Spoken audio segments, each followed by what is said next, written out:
Safety performance has never looked better, and yet, people are still dying at work. Many organizations today report the lowest injury rates in their history, and that progress matters. It reflects decades of effort by safety and operations professionals committed to protecting people at work. But it raises an uncomfortable question. If safety performance is improving, why aren't serious incidents and fatalities decreasing? In some industries, serious incidents and fatalities, SIFs, are even rising again. Why? Because we got better at counting injuries, not preventing tragedy. Most traditional safety metrics only measure frequency, without a clear view of severity. A paper cut, a bee sting, a sprained ankle, and a fatality, counted the same. This does not mean we ignore minor injuries. It means we stop treating them as equal to the ones that can kill or impact a community.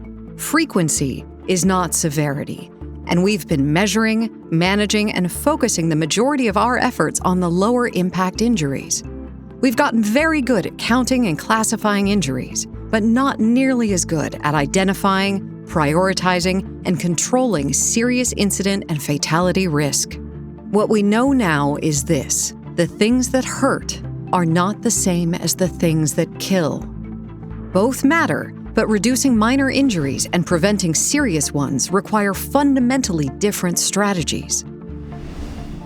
There is an important signal getting missed by many organizations: the moments where something almost happened. Close calls, near misses. These potential SIFs, or pSIFs, are often not recorded, not tracked, not even discussed. A forklift narrowly missing a worker. A dropped object landing just feet away. The only difference between a near miss and a SIF is often a few inches, or a few seconds. These are not lucky breaks. They are early warning signals. And since no one was injured, a gift. An opportunity to learn. Learn where safeguards may be weak, missing, or failing before an incident occurs. To understand where we're not seeing the hazards that can be life-altering. To prevent SIF risk. SIFs are rare. SIF risk is not. Every pSIF has a backstory. A moment where, if just one or two things were different, the outcome could have been life-altering. In some cases, safeguards work. A worker stumbles into the roofing guardrail. No injury, but the exposure was real. This is a controlled pSIF because we were good. In other cases, the same event happens without protection. The worker stumbles, but clings to the roof edge and is rescued. No injury this time, but no safeguard either. This is an uncontrolled pSIF because we got lucky. Different conditions, different outcomes, same truth. No injury does not mean no exposure. Too often, these moments are dismissed as a close call, a lucky break, and work continues. Preventing serious incidents and fatalities requires a shift. From investigating after the fact to pursuing SIF risk and early warning signs before the outcome is irreversible, because you can't prevent what you're not looking for. Prevention starts with the work that can seriously hurt or kill. Work at height, transportation, confined spaces, mobile equipment, suspended loads, improperly guarded machines, electrical hazards greater than 50 volts.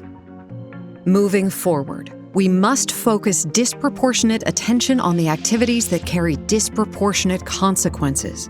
For these activities, safeguards must do one thing: stand between people and tragedy.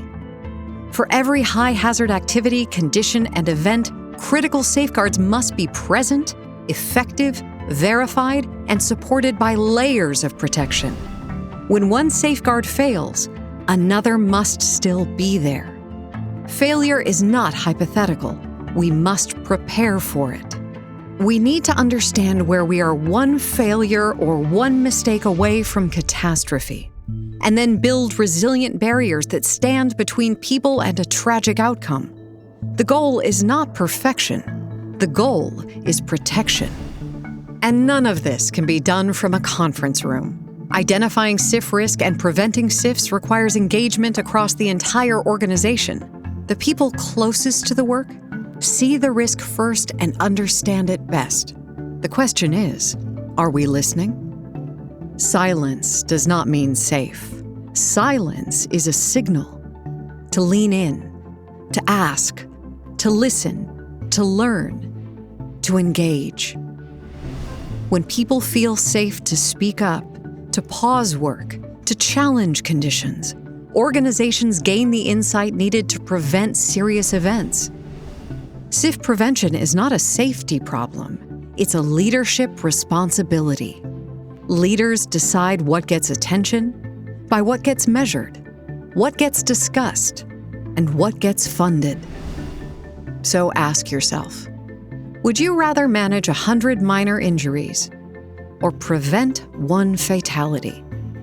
And more importantly, what percentage of your time, your focus, and your investment is aimed at preventing each? Because what you focus on determines what you prevent. Safety systems, supported by committed leadership and engaged frontline works, are what create a true prevention culture. New SIF-focused ASTM standards are emerging to help safety leaders and organizations make a critical shift from measuring outcomes to actively managing exposure to life-altering risk. They provide a framework to classify, identify, and record serious incidents and potential serious incidents based on severity and exposure, not just frequency. Reduce. Prioritize and reduce SIF risk by evaluating whether safeguards are truly effective in preventing life-altering events. Engage. Strengthen how leaders and workers establish trust and collaborate to identify and manage SIF risk. These standards shift from compliance to control.